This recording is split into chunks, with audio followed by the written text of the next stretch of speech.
Alright, so we're going to make sure this is refrigerated. I'm going to put this in the refrigerator, and I'm going to get ready for our cream, whipped cream that is.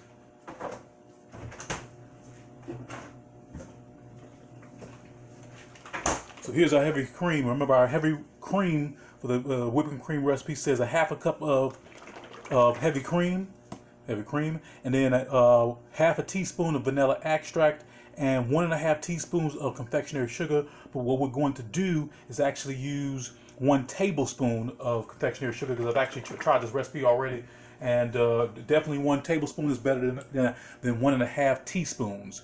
It also says use 2 cups of ice and 1 tablespoon of salt, because we're going to try to use a ice bath situation here. But unfortunately, well, I can't even say unfortunately, what I've done is actually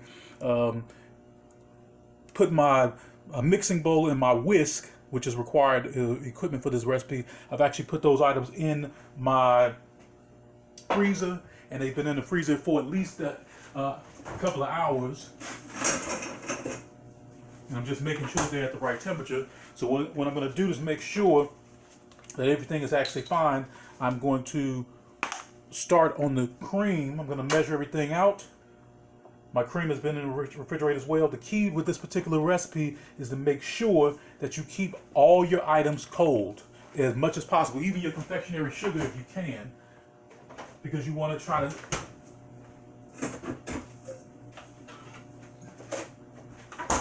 keep your confectionery sugar, everything cold if you can, at least up until you start. So I'm actually going to make a little, take a damp towel, make like a little tube there, or a little, what you call it, a little snake there. Notice how my bowl is literally frozen.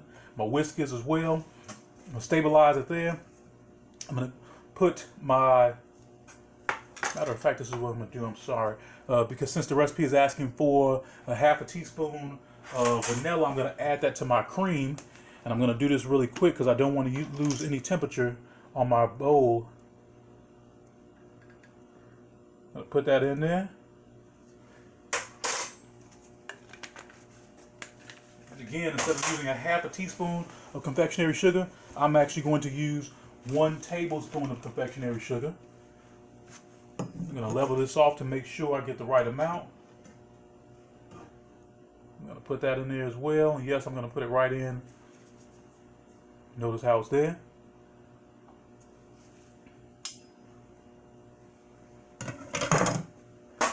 Now I'm going to put my items in, because again, I don't want to lose any of this frost off the bowl here.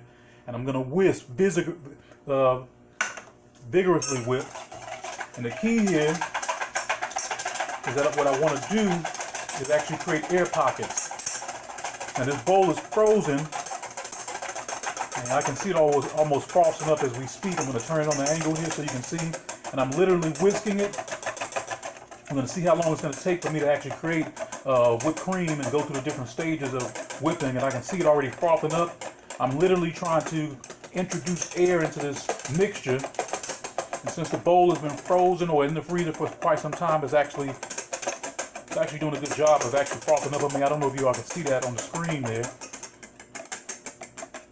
Okay, but the key is you got to make sure you keep your bowl very cold, and your whisk as well, and your cream.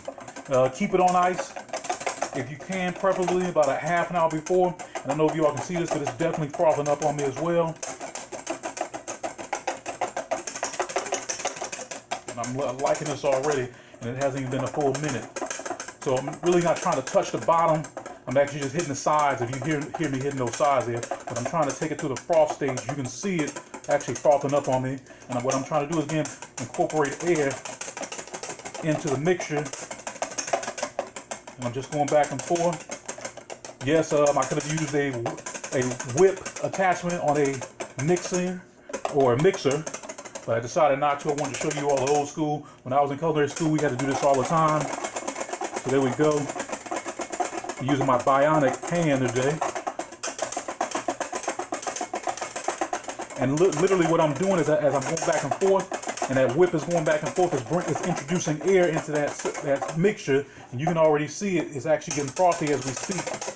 Again, your bowl has to be very cold or chilled. Keep it on ice. Keep it in the freezer as long as you can.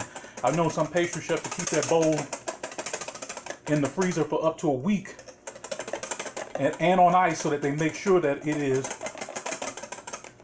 chilled as possible. So this is doing a really good job. I like this. Oh yeah, you can definitely see it. So it's going through the different peaks. I'm at about a soft peak now, but what I want to do is go a step further, and I want to actually get this to a firm peak. And there we go. My right hand seems to be a little bit more accustomed to whisking, because you can definitely feel or hear the difference. You all can definitely see the difference as well. Okay, notice again that now it's attaching to the whisk. But again, I want to actually get this as much whipped cream as I can, or much air incorporated in here, and before I lose a lot of the chill temperature on my bowl there. You can definitely see it. I'm already at the firm stage. I passed the medium stage, and I'm already there. But I want to take that as much as possible. And if I'm not mistaken, I'm not looking at the timer there, but I think that was under 4 minutes, which is a record for me, because normally it takes longer. But again, the key here is to make sure that everything is chilled. Your cream, your whisk, your bowl itself. Okay, you can still see some of the froth on my bowl there. Okay, and then we're already there in our whipped cream. Okay, so I like that. I really do like that. So we're there.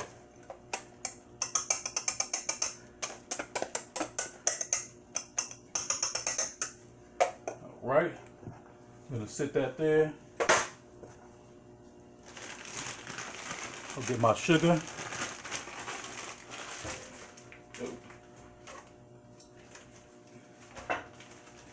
Get a bag, because I'm actually gonna try to do this old school. Take a gallon-sized Ziploc bag and create another a piping bag. Excuse me, as I get our pudding mixture here. So the reason why you saw me in the recent video, or a recent part of the video, you saw me actually press everything to the side here, and look at that color. That's lovely. That looks just like chocolate pudding. What I want to do, since I don't have any pastry tips to pipe everything in, what I want to do is actually take a pair of scissors, and these scissors are probably older than me. They actually came from my mother, who was actually a home ec major as well. Way back in the day, she went to Lucy Fowle High School here in Chicago. So again, I've just cut a tip off of that because I want to pipe that in the bag there. All right, now I'm going to take this bag here, excuse me, take my makeshift piping bag and stick that in there. And I'm going to put my whipped cream mixture. This time I'm going to use a whisk to get everything in, because I know I'm not going to get it in there the way that I want to. So there we go. I got everything in there.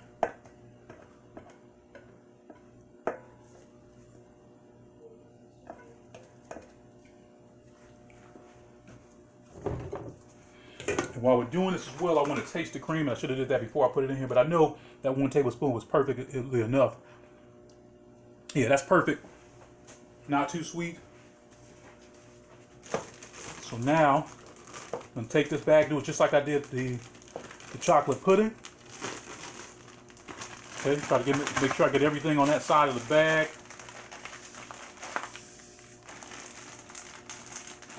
In this particular situation, you already see I have an air pocket there, and that's exactly how I wanted it.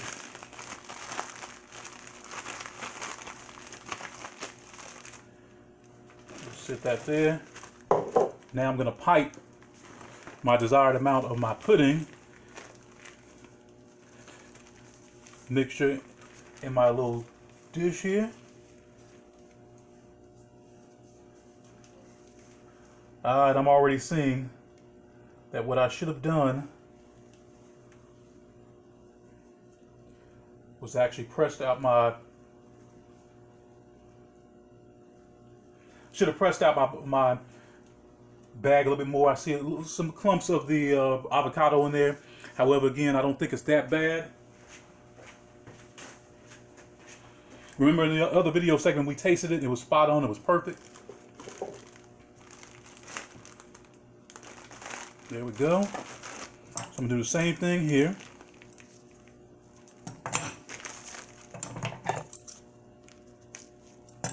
All right, here we go. You see if my pastry skills are still on point with piping. All right, I want to try to do this so you can see the camera.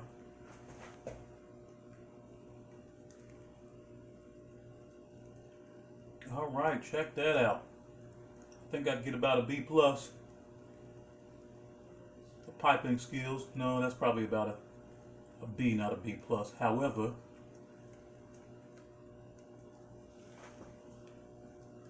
here we go.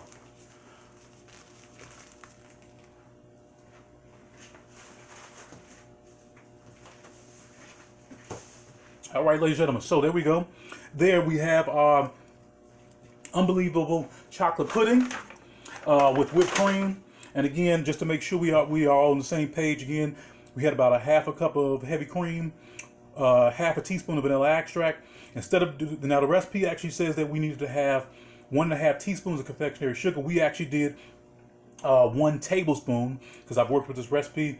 Noticed that we needed a little bit more sweetness, so again I increased it to 1 tablespoon of confectionery sugar, the 2 cups of ice, and the 1 tablespoon of salt. We did not follow through with. That was supposed to be, what we were supposed to do was take the bowl, take our bowl, and I'll show you here with another bowl. We're supposed to take the ice and salt mixture and actually whisk it in a cold bowl to keep this bowl cold.